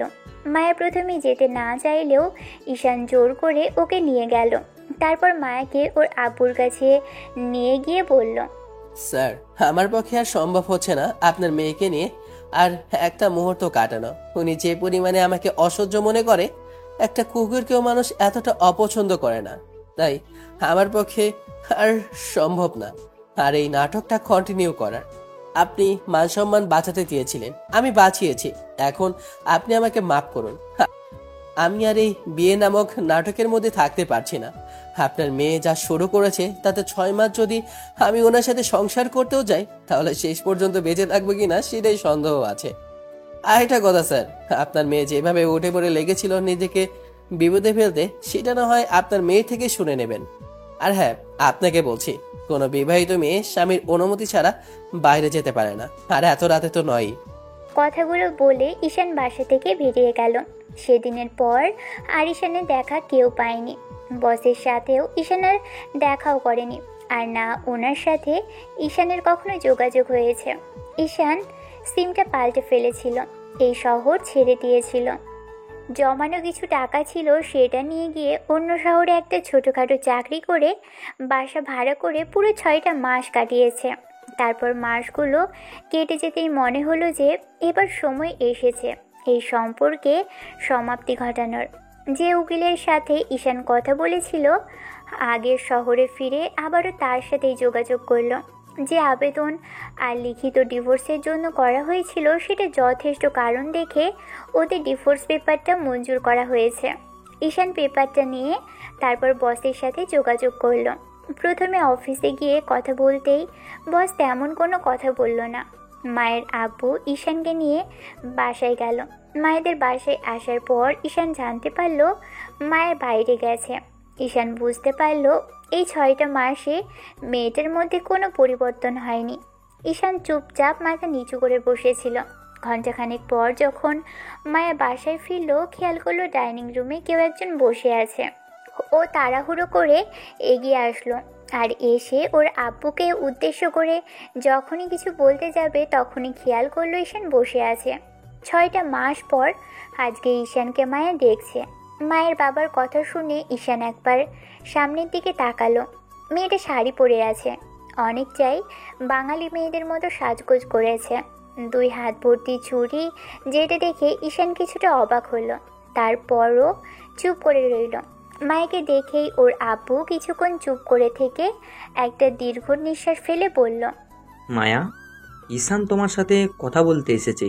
তুমি ওর কাছে ডিভোর্স চেয়েছিলে, ও সেইগুলোর পেপার নিয়ে এসেছে। তোমার সাথে কথা বলেই সবটা শেষ করে দিবে, আর তোমার উপস্থিতিতে তোমার সাইন নিয়ে এর একটা কপি ও নিয়ে যাবে। তাই সে বসে আছে, তুমি ফ্রেশ হয়ে আসো। ঈশান অনেকক্ষণ বসে আছে, তুমি সাইন করে দিলেই ও চলে যাবে। মায়ের যেন কথাগুলো সব মাথার উপর দিয়ে গেল। ডিভোর্সের কথা শুনে মুখটা কেমন কালো হয়ে গেল। মায়ের সেখান থেকে চলে গেল। কিছুক্ষণ বাদেই নিচে এসে যখন ঈশানকে পেল না, তখন আব্বুকে জিজ্ঞেস করতেই বলল ঈশান ছাদে আছে। মায়াও ছাদে আসলো। ছেলেটা আকাশের দিকে তাকিয়ে আছে। বিকেল হয়ে এসেছে, একটু বাদেই বোধহয় সন্ধ্যাও নেমে যাবে। ঈশানের বুকের ভিতরটা আজকে বড্ড ব্যথা করছে, কেমন যেন একটু মোচড় দিয়ে উঠছে। বারবার মনে হচ্ছে যে একটা পবিত্র সম্পর্ককে কিছুক্ষণ বাদেই দুটো সাইনের মাধ্যমে শেষ করে দেওয়া হবে। কি অদ্ভুত না জীবন! 6টা দিন যার সাথে কাটাতে পারেনি, তার সামনে 6 মাস পর ফিরল, এখনও তার পরিবর্তন হয়নি। মায়া এসে ঈশানের পাশে দাঁড়িয়েছে, আর মায়া কিছু বলতে যাবে তার আগেই ঈশান ওর দিকে একটু ফিরে হাসার চেষ্টা করে বলল, কেমন আছেন ম্যাডাম? মায়া কোনো জবাব দিল না। ঈশান বুঝতে পারল মায়া ওর উপর প্রচুর পরিমাণে বিরক্ত। ঈশান আর কথা বাড়ালো না, পেপারসটা এগিয়ে দিয়ে বলল, ভেবেছিলাম সাইন করে পাঠিয়ে দেব, কিন্তু আপনার নিজ হাতের সাইনটা দেখার খুব ইচ্ছে ছিল, তাই আসলাম। অনেকদিন স্যারের সাথেও দেখা হয় না। আমি অনেক অন্যায় করলাম মানুষটার সাথে। উনি আমাকে যে হেল্পটা করেছিল তার কোনো অংশেই আমি ওনাকে করতে পারলাম না। উল্টো ওনাকে এরকম একটা অপমানের মুখে ফেললাম। হুটহাট করে চলে গিয়ে আমার হয়তোবা ভুল হয়েছিল, তাই আজকে এসে ওনার কাছে মাপ চেয়ে নিলাম। ম্যাডাম, আপনি সাইন করে দিলে সম্পর্কটা শেষ হয়ে যাবে। এটাকে সম্পর্ক বলে ভুল হবে, নামে মাত্র একটা এগ্রিমেন্ট ছিল বিয়েটা। নিন, সাইন করে দিন ম্যাডাম, আমি বেরিয়ে পড়বো, সন্ধ্যা হয়ে আসে। কথাগুলো বলতে গিয়ে ঈশানের বুকের ভিতরটা কেমন যেন কেঁপে উঠল। ঈশান মাথা নিচু করে রইল। মায়া ডিভোর্সের পেপারটা নিল। মায়া হয়তো বা যত তাড়াতাড়ি সম্ভব সাইন করে দিতে চাই, কিন্তু কিছুই হলো না। মায়া কাগজটা টেনে ছিঁড়ে ফেলল। ঈশান অবাক চোখে মায়ের দিকে তাকাতেই এবার মায়া ঈশানকে কষিয়ে একটা থাপ্পড় মারল। ঈশান বুঝে উঠতে পারল না যে এখন আবার কি এমন অন্যায় করলো, আর এই থাপ্পড়টা কিসের জন্য ছিল। ঈশান কিছু বলার আগেই মায়া ও শার্টের কলার ধরে অনেকটা কাছে চলে আসলো আর রাগী কণ্ঠে বলতে আরম্ভ করলো, খুব বড় হিরো হয়ে গেছো না, যার জন্য আমাকে এইভাবে একা ফেলে দিয়ে চলে যেতে চাইছো? তুমি চাইলেও আমি ডিভোর্স দেব না। তুমি কি করে আমার থেকে দূরে যেতে পারো আমিও সেটা দেখে নেব। মানে ম্যাডাম, আপনি কি বলছেন? আমি তো কিছুই বুঝতে পারছি না। সবই বুঝতে পারবে, আর একটা থাপ্পড় মারলে না সবই বুঝে যাবে। শয়তান ছেলে আমার থেকে দূরে থেকে আমাকে ভালোবাসতে বাধ্য করে এখন আবার আমার থেকে দূরে চলে যাওয়া হচ্ছে। মেয়ে মানুষের মত পাল্টে গেছে, আমাকে রেখো এখন আবার হারিয়ে যেতে চাইছে। সেদিন একটু বাজে বিহেভ করলাম কিনা, তাই বলে একেবারে ছেড়ে যেতে তো হবে? আর আমি ওনার নিজের মনের মতো হতে গিয়ে শেষ পর্যন্ত কিনা এমন করে ভালোবেসে ফেললাম। এখন ওনাকে না দেখলে যে আমার রাতে ঘুমিয়ে আসে না, আর উনি কিনা আমাকে এরকম করে ছেড়ে চলে যেতে চাইছে। তুই একটা বার এখান থেকে বের হ, তোর পা আমি ভেঙে ফেলবো। ঈশান অবাক হয়ে গেল মায়ের কথাতে। তারপরও মেয়েটাকে ছাড়িয়ে নেওয়ার চেষ্টা করলে মায়া কাঁদতে কাঁদতে ঈশানের বুকে মাথা ঠেকালো। মেয়েটা এবার ফুপিয়ে ফুপিয়ে বলতে লাগলো, তুমি কি এখনো বুঝতে পারছো না ঈশান? আমি তোমাকে ভালোবাসি। পবিত্র বন্ধনে আবদ্ধ হওয়ার পর আমি তোমাকে ভালোবেসে ফেলেছি। সেদিন যে থাপ্পড়টা তুমি মেরেছিলে সেটা আমার ভালোর জন্য ছিল। সেটা যখন থেকে বুঝতে পেরেছি তখন থেকেই তোমার প্রতি ভালো লাগা শুরু হয়েছে। আমি কেন তোমাকে সহ্য করতে অসহ্য মনে করতাম সেটা আমি নিজেও জানি না। কারণগুলো খুঁজতে গিয়ে তোমার প্রতি ভালো লাগা থেকে ভালোবাসায় পরিণত হয়েছে। তারপরও তোমাকে খুঁজতে শুরু করি, তোমার মন মতো হওয়ার চেষ্টা করি। অনেক চেষ্টা করেছি জানো। আব্বুর কাছে জিজ্ঞেস করে দেখো, 1000 বার জিজ্ঞেস করেছি তুমি কোথায় আছো। আব্বু কিচ্ছু বলেনি, আর তুমি এখন আমাকে রেখে চলে যেতে চাইছো। কিন্তু আপনি আমার সাথে ভালো থাকতে পারবেন না ম্যাডাম। আবেগের বশে এরকম কথা বলছেন, কিন্তু সেদিন আপনি ঠিকই বলেছিলেন যে আপনি আমার সাথে থাকতে পারবেন না। আপনি আরেকবার ভেবে দেখুন, এখনো সময় আছে ম্যাডাম। আমিও বলছি সময় আছে, আর সেটা তোমার আমার সম্পর্ক ঠিক করে নেওয়ার জন্য। তুমি আমাকে একটা সুযোগ দাও, আমি তোমার মন মতো হয়ে দেখাবো। ঈশান, বিশ্বাস করো, আমি আমি তোমার জন্য অনেক কেঁদেছি। আমার নিজের ভুলের জন্য আমি অনেক কষ্ট পেয়েছি। আমার বারবার মনে হয়েছে সেদিন আমি তোমাকে কি করে পারলাম তাড়িয়ে দিতে। আমার করে টর্চারের জন্য তুমি হয়তো আমাকে ছেড়ে চলে গিয়েছিলে। তারপরে আমি বুঝতে পেরেছি আমি আমি তোমাকে ভালোবাসি। কিন্তু আমি তো আপনাকে ভালোবাসি না ম্যাডাম। আমার মতো ছেলে আপনাকে ভালোবাসতে পারে না। আজে বাজে কথা বলো না তো। এখন কিন্তু আমার খুব কষ্ট হচ্ছে। আমি জানি তুমি আমাকে ভালোবাসো, আর সেটা তোমার বন্ধু দেখে আমি খুব ভালো করেই জেনে নিয়েছি। তোমরা প্রতিদিন আমাকে নিয়ে কথা বলতে সেটাও আমাকে বলেছে। তুমি আমাকে কতটা ভালোবাসো সেটা জানার পর থেকে আমি তোমাকে খুঁজে যাচ্ছি। তুমি যদি চলে যাও তাহলে দেখবে আমি কি করি। কি করবেন? ঈশান, আমি কিন্তু সত্যি নিজের কোনো একটা ক্ষতি করে দেবো এরকম করে কথা বললে। কিন্তু আমি নিজেকে। মায়া কথাটা বলতে পারল না, তার আগেই ঈশানুর বুকের সাথে খুব শক্ত করে জড়িয়ে ধরল। মেয়েটার মুখে হাসি ফুটে উঠল। মায়াও ঈশানের শার্টটা খামচে ধরে ফুপিয়ে উঠতে লাগলো। একটা সময় ঈশান মেয়েটাকে ছেড়ে দিয়ে তারপর চোখের পানি মুছে দিতেই মায়া ঈশানের শার্টের কলারটা মুঠো করে ধরল। মায়ার ঠোঁট জোড়া কাঁপছে। ঈশান নিজেকে আটকাতে পারছে না।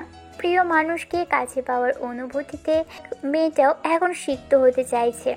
তাই ঈশান আর এক মুহূর্তও দেরি করল না। গোলাপের পাপড়ির ন্যায় ঠোঁট জোড়া নিজের দখলে নিল। ঈশানের স্পর্শে মায়ের ষষ্ঠ ইন্দ্রিয় জেগে উঠল। মেয়েটা ঈশানের চুলগুলো খুব শক্ত করে খামচে ধরল আর পাগলের মতো রেসপন্স দিতে লাগলো। সম্পর্কটা ওদের সামনের দিকে এগোক, সবার ভালোবাসাটা পূর্ণতা পাক। যারা ভালোবেসেছেন তারা ভালোবাসার মানুষটাকে সবসময় খুশি রাখবেন। সবাই ভালো থাকবেন। দেখা হবে অন্য কোনো গল্পে। ততদিন পর্যন্ত সুস্থ থাকবেন, ভালো থাকবেন আর আমাদের সাথেই থাকবেন। ধন্যবাদ। আল্লাহ হাফেজ।